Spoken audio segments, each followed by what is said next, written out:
Love this podcast? Support this show through the Acast supporter feature. It's up to you how much you give, and there's no regular commitment.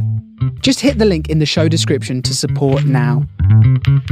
These marriages are not perfect, but all in all, they seem to work. Marriage is an institution for grown-ups. It's like a love-hate relationship. There are no bosses in a modern marriage. He knows he's lucky to have a wife. Hello everybody, it's episode 53 of Husband and Wife Sentenced to Life. Simon here. Lorra here. I prefer it when you say it.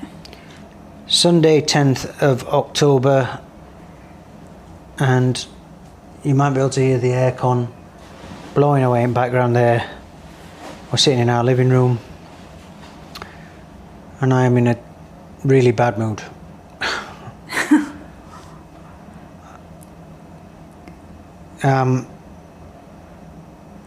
We went upstairs to record this podcast, which it's taken us a week to record, over a week, and the AC has just blown in the bedroom, so we've got no AC in the bedroom tonight, which is fantastic because it's 40 degrees outside, so it's like sleeping in a Bedouin tent. We're going to get the fan on.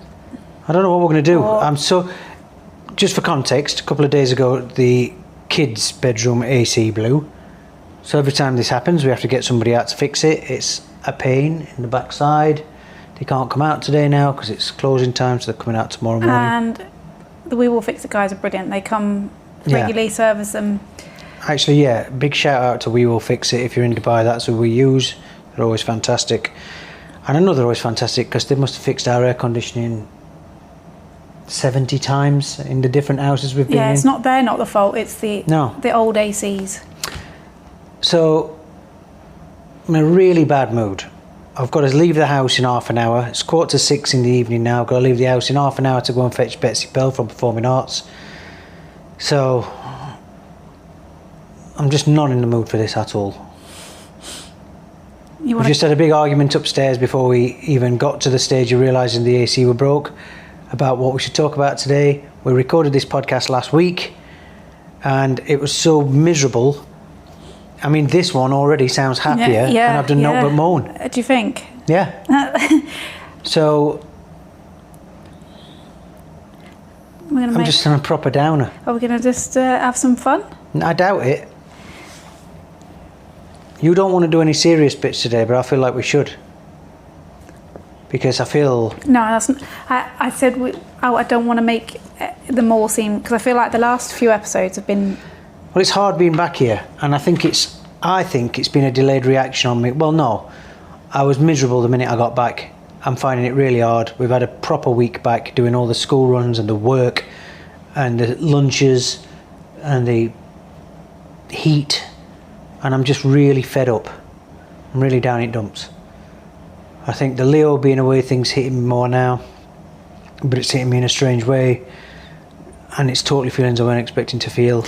On that, because when we were back in the UK, we were talking about this, and I think a lot of the focus was on me and how I was going to feel as a mum. And well, that was the other podcast that didn't get recorded, weren't it? Because we recorded it and you got angry at me for saying that I wouldn't get upset about it when we said goodbye to him. And in the end, I don't think you really did, because as I was trying to explain, it was a mechanical process. No, I think the missing him thing, and I think you're missing him a lot more than I think you expected to. And I think us as a house in general, there's something missing. Obviously someone is missing, but it feels, and I'm sure other parents can relate, when one of your children is on a sleepover for the night or whatever, you have that feeling of, oh, the house feels so much quieter with just one child not there, even if it's the quietest child, which Leo is. But I think, and it's affected his sisters. They've both seemed not themselves. And I think you and I definitely haven't been ourselves. I think to some degree we've got to say as well, we were away for a month, and whilst it wasn't all a holiday, we did some really nice things, and we weren't working for a month, and we weren't doing school runs for a month. We were seeing new places. We were staying in nice places. To spend time together, which we like doing. And honestly, since we've been back, we've barely had any time together at all. And when we have had time together, it's so flat and so... we're just so exhausted. And well, we had an evening on Thursday where we had nothing planned. There was nothing on. There was no after school clubs. Neither of them were going to friends' houses. You and I didn't have anything on, and we didn't know what to do. We didn't want to put the TV on, but we didn't want to sit out in the garden because it was too hot. But we just couldn't think of what to do because it was so strange to actually have some time. And I'm just really struggling. I think I'm depressed. I think you are. I think we're showing it in different ways. I almost feel like during the week we've got so much on we don't have time to think about it, but then as soon as you get time to think about it, we went to bed twice in the last week at 5 o'clock in the evening because I just couldn't face. I just didn't want to do anything. Yeah, I've had that, especially in the daytime when you're at work and Honey and Bets are at school. I've had that feeling of I just want to curl up in a ball and close my eyes and try and sleep, because if I sleep, then I don't have to think. Exactly. That's why I listen to podcasts as much as I do at night and in bed and in the morning. And that's why I can watch films. I could put films on now until bedtime. I could probably watch 2 or 3 films tonight because it would stop me thinking. And you just think, oh, I just want to watch films. It's not that. It's like the podcast. I just want something to stop me thinking about things. I think... Well, it's World Mental Health Day today, and I've also been listening to the podcast that you recommended, not the podcast, the audiobook that you recommended of Bob Mortimer. And I didn't realise how much he's also suffered from depression and mental health. It's a weird one, isn't it? Because I feel like I've had depression on and off all my life. And the last thing I would want on earth is anybody to talk to me about it. But I don't think what people realise is, even now as I'm saying this, and I can laugh and joke, and I will laugh and joke over the next 20 minutes, I'm screaming inside. And every day I sit at work quietly getting on with my work or doing my radio show and making stupid jokes. I'm screaming inside. Do you know what I mean? That's how I feel all the time. Yeah. And at the minute, I'm more concerned about you, because I know this is a really difficult time for you, and I know, and you're being a bit more vocal about it to me. I don't think I am, actually. I think since we've been back, I don't think I've really talked a lot about it at all. I think...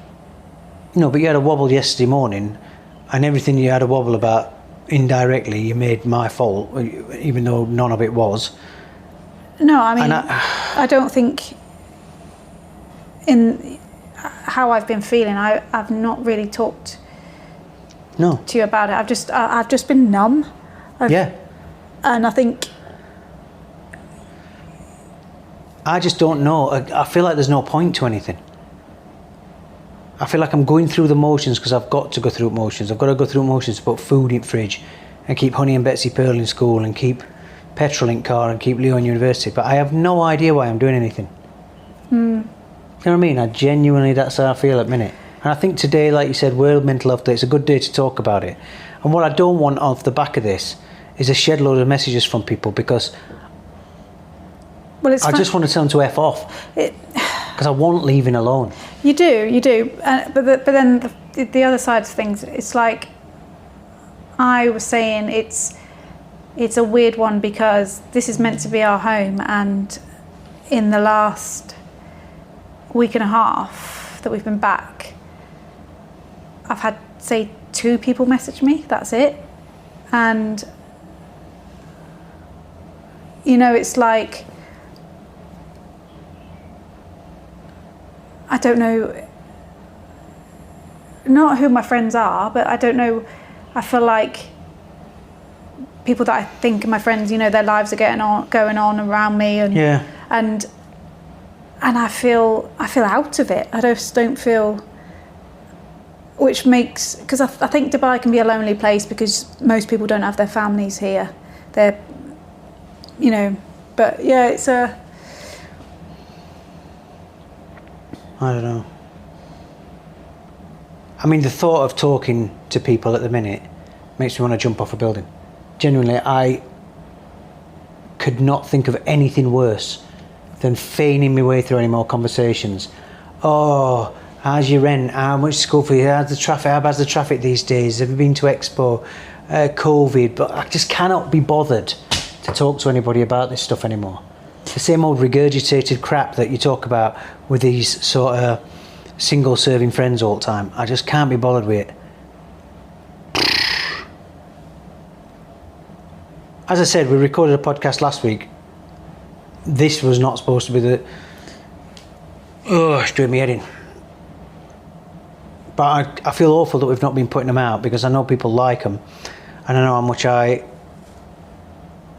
look forward to podcast someone and not there. It gets me back up. But genuinely,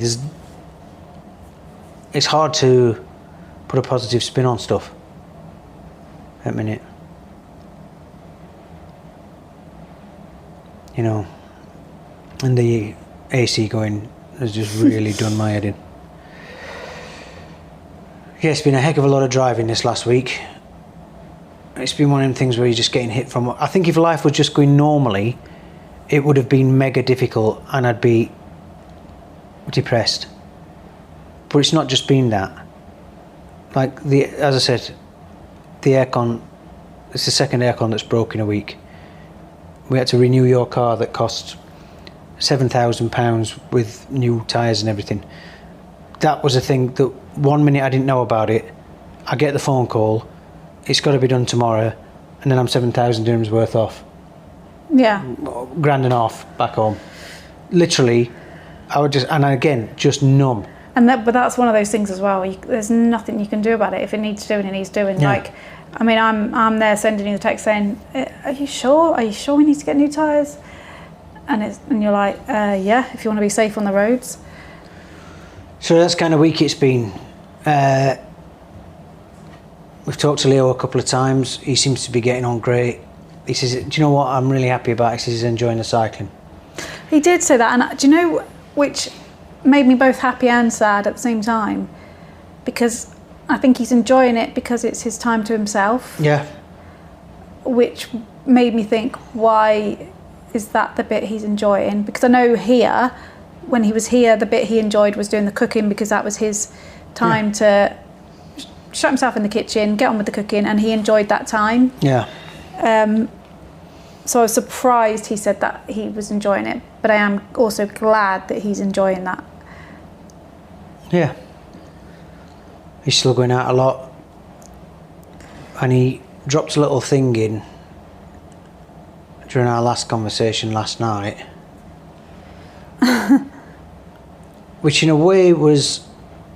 God, I don't want depressing to be the key word through this, but he was talking about his flatmates. He was saying that nobody's doing dishes now and they're all just piling up, which it just made me go tight inside because I like doing dishes. I know, but that's just student tips. I know it's just students, but it just reminds you that there's just little kids. They're not adults. They can't look after themselves. They'll learn, but they're not doing it at a minute. And they're too busy making well, charts. he was talking about how this is the bit that got me down. He's saying about whenever anyone's parents come up to visit. And when I heard that, what he said next kind of steered the conversation, but then it replayed in my mind later that night and at work today. And I just thought, yeah, people's parents will be coming every weekend. Somebody else's parents will be there, and we're not. Yeah. And that it just hurt me. He didn't hurt me. It's the thought of not being able to go and see him that hurt me. What he said was, every time somebody's parents come, they've got 2 charts in the kitchen apparently. A Chunder chart, which is a tally of who's been sick the most, Yeah. and a Shag sheet. Which, do you know, I'm proud of them because they've used, is it alliteration? Yeah. They've used alliteration. Yeah. They've done the double wording, which I'm proud of them. But yeah, Shag, because we would do that. Me and you like to have little word. I love a chart. I don't know if I'd keep that chart. The Chunder chart and Shag sheet. Now I said to him, which one, are you winning any of them? Well, he's got a girlfriend who he's not seen. Which I didn't think he'd be winning that one. I mean, he'll be wearing an all in that bloody sheet when she visits him next week. I did pack him plenty of socks. Yeah. But the Chunder one, I thought he would be top of that. Says he's not been sick while he's been back. He said he's not been sick once. I can't believe that. No. So, yeah, I'm amazed. He said he's like, I've not had hangovers. I've not been too bad. Yeah, he's been going out a lot. So, he said he went to the cinema and they went to a club afterwards, but they weren't allowed in the club because one of the people he was with was too drunk. Too far gone. So they got turned away, which he found amusing, I think.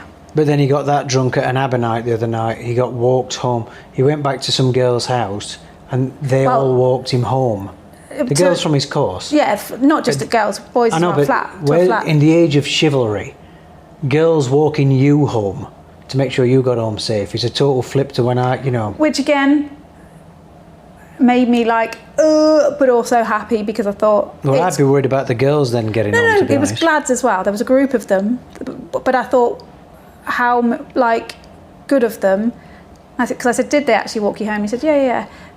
And they only live, I don't know, a 5-minute walk away, but it was good that they all walked him home. Yeah. So that there was nobody walking on their own, which I think is really sensible. Yeah, so he's doing all right. He says it's starting to, not quieting down, but they're going out a bit less and people are staying in the rooms a bit more. I think as the night's drawing down there. Although he says he's still going out in his T-shirt. Yeah. Which is, and he's a Dubai baby where even at this time of year, they used to wear the jumpers to school in car because the AC was too cold. Yeah. They had a fire alarm the other day. Yeah. And I think it was about 4 o'clock in the morning. And he said there was a mixture of people. There was the ones that were just going out, had got ready to go out for the night at 4 a.m. There were the ones that had brought girls or boys back for the night. Said people were coming out of the rooms putting their knickers on. Yeah, literally. Yeah. Yeah. So. Do you remember when that sounded like fun? Because to me, none of this anymore. I don't remember ever having my knickers in my hand walking out somewhere. No. Well, you just not wear them. Would you cut out the middleman, wouldn't you? We've told you about this. I don't like going commando, no. Yeah, so all seems good there. So it got to Friday. We had a day off on Friday. Saturday was going to be a busy day. You had to go to Expo. Well, so we ended up going to Expo. I was supposed to be working down there. I got the chart wrong, and so we ended up going down anyway. Now this is Expo 2020 Dubai, which is this huge thing that they've been planning for donkey's years over here. It's like the World's Fair and that kind of thing. Where the Eiffel Tower and the Mustang and the Heinz ketchup and the microwave and the television, all these things got launched at World's Fairs. The microwave. Yeah. Oh, now you say it. You're being funny now. You refused to say it for months. Anyway. It's the ketchup. It's the ketchup that sticks out to me. Because can you imagine a world without ketchup now? No. What would you have on your chips? It'd be hard, wouldn't it? So we went down there. I'm going to be working there on and off for the next 6 months. There's a radio studio down there. And we decided to try and do it properly. So we drove down to Mall of the Emirates, the nearest mall. Well, it's not the nearest mall. There's 16 malls, but closer than that these days. But I bet there is, yeah. There is. we drove down, parked the car in Mall of the Emirates and caught Dubai Metro. Now, the last time I got on Dubai Metro was its inaugural run, which was what, 9-10 years ago? At It's least, a long time. Yeah. I think it's 10 years ago. Maybe 9. Anyway, there was nobody on it. It was literally just starting. I didn't have anywhere to go. I just went one way and then back. Did some videos for social media. For my job. Done. I've never been on it since then because I don't need to, because it doesn't go anywhere I go. Well, Leo did use it quite a bit. I think between... It went from his school to the mall. Yeah, and then he'd go down to Jebel Ali sometimes to meet his girlfriend. Yeah. But yeah, it's and they have gold class, which... Because it's Dubai. Yeah. They have a women's carriage. They have gold class. So we went down.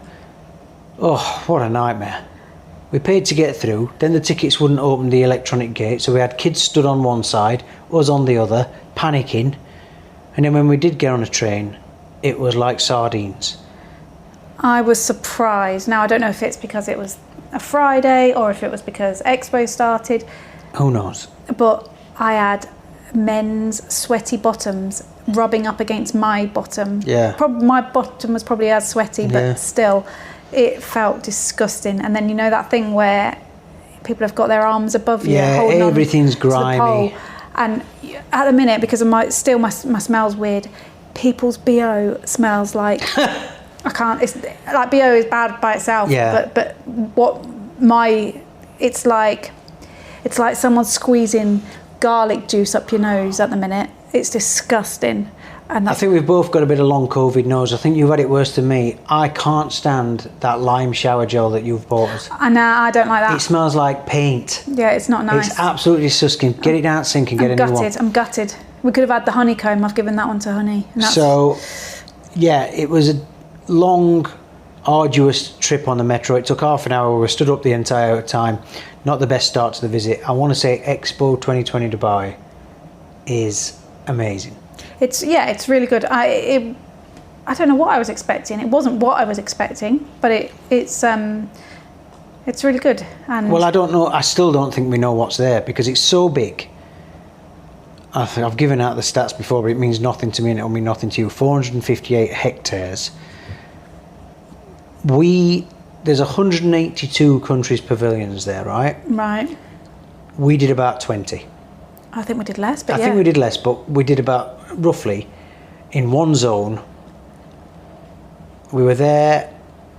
Well, this is probably the highlight of my week. The best thing that happened to me all week was I was just about to buy you a limited edition Expo 2020 Dubai watch with a face covered in, I'm hoping, faux diamonds, not real diamonds. No, yeah, it was the sports. What did I say? It? Swarovski. Swarovski. Are they Swarovskis? Yes, you said they were Swarovski. All right, so because it's a limited edition swatch with a huge face, and I loved it. And you tried it on, and I was literally at that point of thinking to myself, this watch costs as much as a good electronic gadget, like it's almost phone money.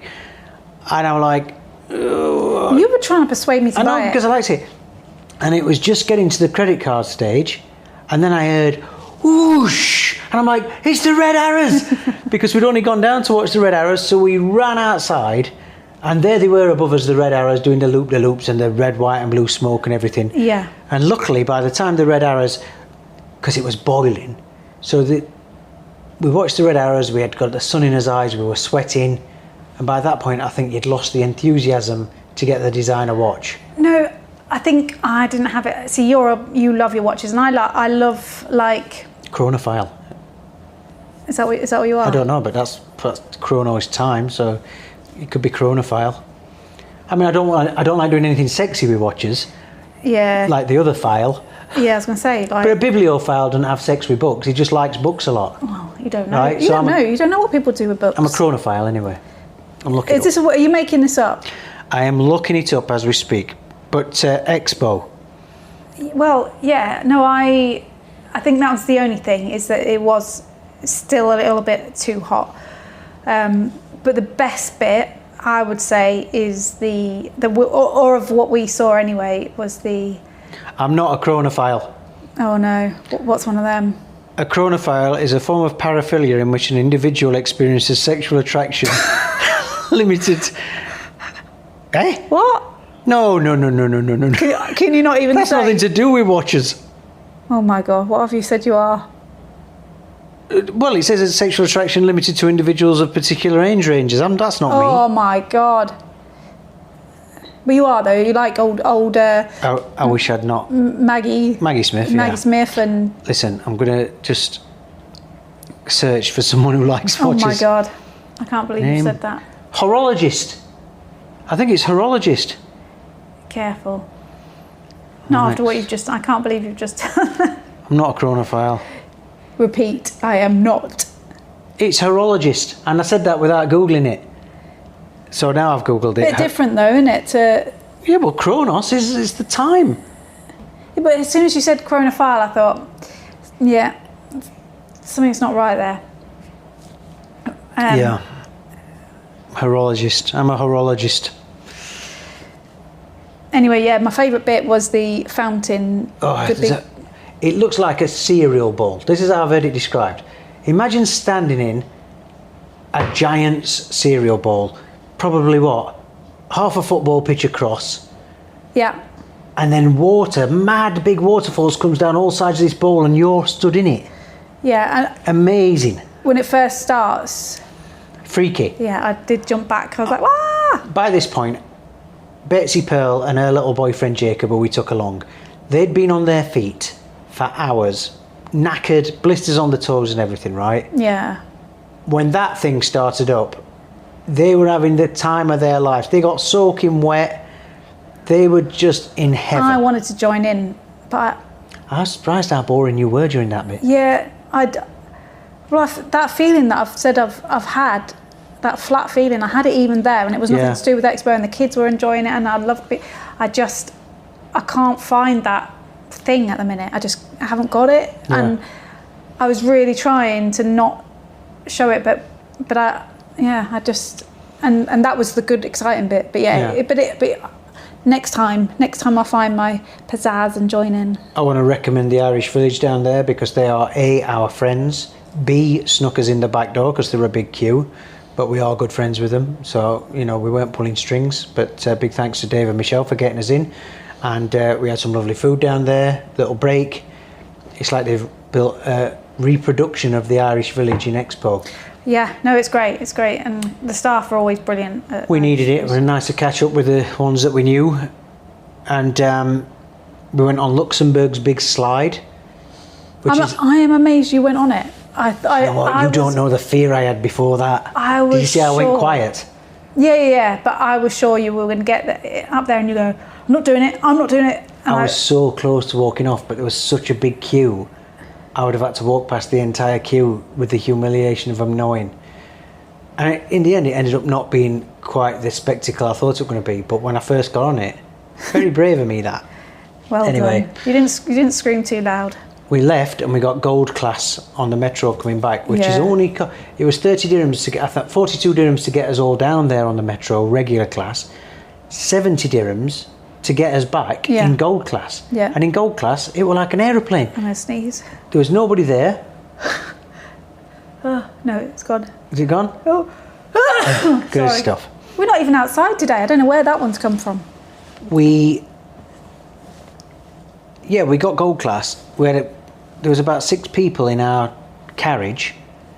Everybody had a seat, and it was so nice. So worth it as well. Yeah, so I will never not ride a gold class whenever I do go on the metro again. That was Friday. Saturday we went to see James Bond. Mm-hmm. What's it called? No Time to Die. And this is Daniel Craig's last outing. You totally weren't bothered about going. Well, I don't like the cinema particularly, and also I like a James Bond film. Like I can watch him. You'd never guess, because I would watch a James Bond film once a week. Well, yeah, but I mean, if it's on, I'll watch it. It's not one that like there's some films I just bore me, but James Bond I can watch fine, but I haven't got that excitement about it at all. Yeah, I love Daniel Craig. He's my favourite James Bond ever. and I've loved all the films he's done. So we went to see this one. Yep. The seats were actually quite Well, we got comfy. IMAX. Right. Now, here's the thing. I just want to have a quick whinge about technology. I ordered the tickets online. It said you don't need tickets, it's on your phone. You know, you get the little QR code now. Yeah. All you got to do is show this. We get to the cinema. I have to show him the QR code to get in. Now, there's still Wi-Fi there. So I get on the Wi-Fi, show him the thing. By the time we get to the IMAX entrance, which is down the end of the cinema, there's no Wi-Fi. For some reason, like, you cannot get Wi-Fi in cinemas. So we walk in, and I said, I don't know what seats we're in, but it's all right because it's only 10:30, and the film ticket says 10:30. You've got 20 minutes of trailers at least. It was actually before that 10:30. We went early. Right. So I said, I don't know what seats we're in. I'm going to have to go back outside to the Wi-Fi. So I had to go back out into the mall to put the Wi-Fi back on to see what seats I'd got. I'm effing and blinding as I walked along. People must have thought I was a madman. Then by the time I get back, you're stood waiting to go to our seats. And I'm like, is this the film? There was no trailers. There was one person on the popcorn stand or whatever. with a big queue. Anyway, I'm so annoyed because one of my OCD things is, if that ever happens, I walk out and I go into the next showing, and I cannot bear missing any part of the film, right? So that really stressed me out. I don't know how many minutes I've missed before that, right? You tried to catch me up on it, but I was stressing so much inside, and I don't know if I missed any pivotal thing, but I don't like missing any of it. Yeah. Right? Especially when you've paid for it. So I was a bit stressed out, but I loved the film. I didn't think it was the best James Bond film. It didn't feel... There were parts of it that didn't feel like a James Bond film to me. I didn't think Rami Malek were very good as a baddie, but then I didn't think, and I love Christoph Waltz, I didn't think he was good as a baddie in the last one either. So I think they've struggled making the baddies relevant. I thought Javier Bardem was good, mental, when he had his blonde hair. I thought Mads Mikkelsen were good in Casino Royale. Right. Opposite Daniel Craig, he's a good baddie. He's a good goodie as well. But no spoilers. It is the first time in my life that a James Bond film has made me cry. Well, I was close to tears, and I'm not invested in it like you are. And I'm not talking about the end, and no spoilers about the end anyway. Something happened midway through, made me cry. And I thought, if you look around and see me crying in James Bond, because I know you don't particularly want to be there, you're going to be cross. I fully expected you to be crying, because genuinely, and I think because you knew I didn't particularly want to be there was the reason I probably didn't cry as well. You were trying to... I'm not watching this. I'm not emotional about this. I was trying to hard it out. So that was that. I had wanted to do an in-depth spoiler alert briefing about James Bond, but A, I've got to leave the house now to get Betsy Pearl, and B, you said before when we were arguing that you didn't want to do it. I don't know. I think we should have. No, I don't think. Hey, we came out, and this is how I know that your head's not in the right place, because you'd never do this in a million years. We came out and you just went, shall we go to Pizza Express? You never say anything like that, right? It's always me. And I'm like, yeah. And we went to Pizza Express, and here's another recommendation for you. I don't know if this is worldwide, but in the Middle East, in Dubai, Pizza Express for vegetarians have started doing a Paneer Tikka pizza. Oh my God. It is one of the best pizzas I've ever had in my life. It's got the mint sauce, green mint sauce that you get with onion barges. They've got that zigzag across top of it. Well, when I ordered mine, they went, it's the diet pizza. And I'm like, what do you mean? Do you remember when we ordered that last time? Yes, it took me back. Because... Remember how much we thought we'd been ripped off? Oh my gosh. They basically serve you a pizza, and it looks like it's got a big pile of rocket in the middle, which you love. Yeah, I love rocket on the pizza. Excuse me. You lift the rocket up, it's a hole. It's a massive pizza hole. is a donut. So the best bit, the middle bit of your pizza... Where all the toppings are piled up. Yeah, gone. Gone. So he said, at least I got warned this time. He went, oh, it's the diet pizza. I went, what do you mean? Oh, there's a massive hole in the middle. And I went, no. He said, I can make it like a normal pizza. I said, yeah, please. Like, who wants a pizza without the pizza middle? That's a rhetorical question. You don't have to text us about that. I think we better leave it there because I really do have to leave because it's nearly 6:20 and I've got a big Yeah. drive across town in the dark. Hey, sorry the start of this one were whingy. I think we've picked up towards the end, but it's just where my head's at, definitely. And I think yours is as well. I think that's probably part of the reason we've not managed to do as many podcasts, but also just because we've been so busy. I keep getting saying back it. into life. I keep saying through the week we should do a podcast. Then when we sat down to do one, we sat outside and it was in the sun, I was sweating cobs, and it was just horrible. And we actually told some good stories.